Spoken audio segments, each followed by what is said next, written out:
Hello there, this is Red Racer again. And today we have a long video, so strap in. It's not a rant video. I might do one of those later on, but not now. Just a lot of stuff to go over. I want to give my 1 week Nintendo Switch review. I will also talk about some other news like PlayStation 5, Mario Kart 8 Deluxe being delayed. I also want to do a giveaway. Details later in the video. Okay, let's get started. I was one of the lucky ones. I got my Nintendo Switch at launch at Gamestop. My initial impressions were a bit mixed. Pros. Let's do the pros first, the good things.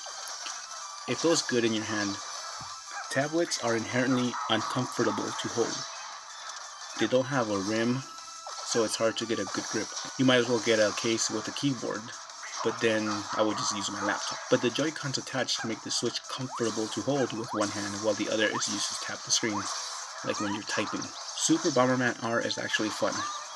I don't know why people gave it a 7 or even I saw today at 6.2 on IGN. It serves its purpose, to remind you of your childhood and have fun while doing it.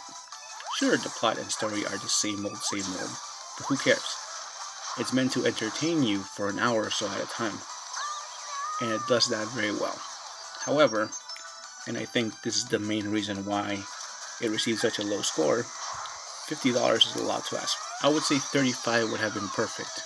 I paid $40 on Amazon, but that's okay. Playing online is pretty good, but I would have liked voice chat to have been implemented. I only saw bad lag once. The rest of the time, the service was pretty good on Wi-Fi. There is just one real complaint I have about Super Bomberman R. When you're playing on handheld or tablet mode and playing through the levels by yourself, you will notice that only the middle part of the screen is clearly focused. If you look on the edges, away from the center, you can see that the image becomes a little bit blurry. I don't know why this looks this way. Maybe they are trying to conserve battery power on graphics performance. If you play in TV mode, this is not the case. Next time you play through a level, look away from the center of the screen and you'll see what I'm talking about. Screen size is okay. Joy-Cons feel surprisingly good.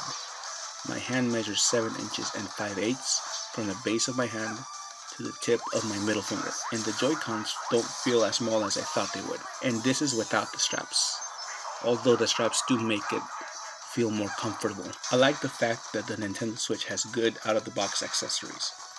Everything you need to play in all modes Nintendo wants you to play in are already included. Nintendo Switch has good and fun games at launch despite not having many games offered. User interface is clean and concise. It's minimal and straight to the point. The screen resolution is good enough for on-the-go gaming. USB-C connection allows me to use power banks to charge it. Joy-Cons can be used for other devices. USB keyboards can be used on the Switch. Transferring from portable mode to TV mode is seamless. It is very quick. Sound quality is also very good. And it's pretty loud too. I can share stuff on Twitter or Facebook, and I am looking forward to how I can share videos later on. I just hope I can post videos on my YouTube channel and have them not be restricted to like 10 seconds or so. Now let's talk about the stuff that I didn't really like that much. The battery life is mediocre at best.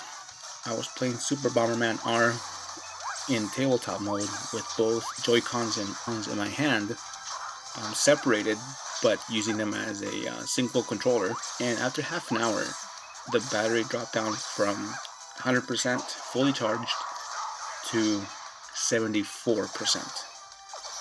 So basically in 4 half-an-hour periods playing like that, the battery will die. That's not very good at all. It's 2 hours. But again, if you're taking it on the go, you can have a power bank, and that makes it a lot less stressful. It only has 32 gigabytes of space, and even less of it is usable. In my unboxing video, I noticed that the usable amount is only 25.9 gigabytes available, and you can't even transfer the save files from your Nintendo Switch to another one should that Nintendo Switch fail, and I've seen that happen on YouTube and other articles. I'm upset with Nintendo that they don't at least offer 64 gigabytes. 1-2 Switch seems like it's overpriced from what I have heard. I thought this right off the bat, which is why I have not bought it. I will buy it in half a year or so, used. Reports of the dog scratching the plastic screen are coming in, so make sure you have a plastic screen protector. I put one on my Switch today. They just came in. I got them on eBay, 3 for $8. If I remember, I'll put the link in the description. The kickstand is okay. If you're not going to be bumping into the table, you're fine. You just leave it on a desk or on a table and you're not messing around too much, you'll be okay. It is really easy to incorrectly put the Joy-Con straps. When you take them off, they sound like they are about to break. That sounds a little bit scary. The first time I did it, I'm like, oh man, I thought I broke it. But no, they're not broken. They just make this really loud noise. The price. $300 is a little higher than I expected. However, I did pay $450 for an iPhone, so I should not complain. If you buy an iPhone every year, then you should also not complain about the price. Seriously, it's March 2017 and I am still using the original iPhone 6. And I would like to keep it until 2018, hopefully. Another bad thing about price is that officially licensed products for Nintendo or Nintendo Switch are very expensive. Some stuff you can't avoid, like the Pro Controller, but others you can. Check out my video on how to save money on Nintendo Switch accessories. There I cover real practical solutions for that problem. Before the Switch came out, I thought, alright, now another complaint that other people have. Before the Switch came out, I thought not having a web browser or Netflix or other tablet apps would be okay. But I have changed my mind. Mainly because I want to use my Switch. It's a brand new toy and I'm excited, but I can only use it to play games on it. For now. In an interview, Reggie said that they're, quote, talking to Hulu and Netflix and others to make apps for the Switch. He didn't specify when. Another small complaint I have is that the Wi-Fi seems to be always on. I haven't figured out how to turn it off. Maybe you can. After it wakes up, the Wi-Fi takes several seconds to connect, even while I'm at 10 feet away from my router. Even when I'm really close to my router and nothing is obstructing the line of sight, I still can't get full bars on the Switch. That's weird.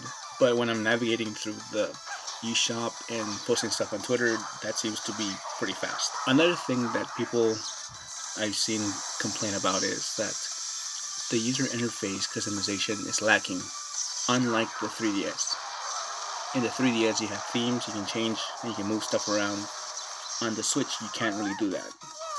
Maybe this will happen with an update if enough of us complain. You only have two choices now, white or black background. That's it. I do not regret buying the Switch on launch day. The last time I got a console at launch was the GameCube. And I didn't want to feel like I wanted it for Christmas and then not have access to it because, Nintendo and lack of supplies. I really want to play Xenoblade 2, and that's it for some bad stuff that I thought about the Switch. I just wish they had more games and Xenoblade 2 was available right now. Alright, so that's it. What do you guys think about the Nintendo Switch? Let me know. And now, moving on. PlayStation 5. Okay. And this is funny. According to several articles citing the same source, PlayStation 5 may launch next year. If true, that sucks. There are so many people still buying PS4s that a new console would be a slap to the face, I think. It supposedly will have 10 teraflops and a new controller. And if you do a quick search, you'll see some mock-ups people have made. On the next topic. Mario Kart 8 Deluxe, I think, has been delayed. If you have the Switch and go to the coming soon section on the eShop, you will see that the release date for Mario Kart 8 Deluxe is TBD. Could have sworn it said April 28th, 2017, but of course, maybe they want to surprise us and release it earlier in April. Alright, moving to the giveaway. Fast RMX download code. That's what you can win. I will announce the winner on March 25th on Twitter. All you have to do is very simple. Subscribe to the channel and comment on only one of the following videos. This one or the other two, I don't care. On how to save money on the Switch accessories or the Switch unboxing, whatever you want. Also, share one of those videos or this one on Twitter. Sharing both or 3 videos does not increase your chance of winning. And I only need 1 comment from you guys on the comment section in the videos. Thank you. This is Red Racer signing off, and thank you for watching. I will catch you on my next video. Good night.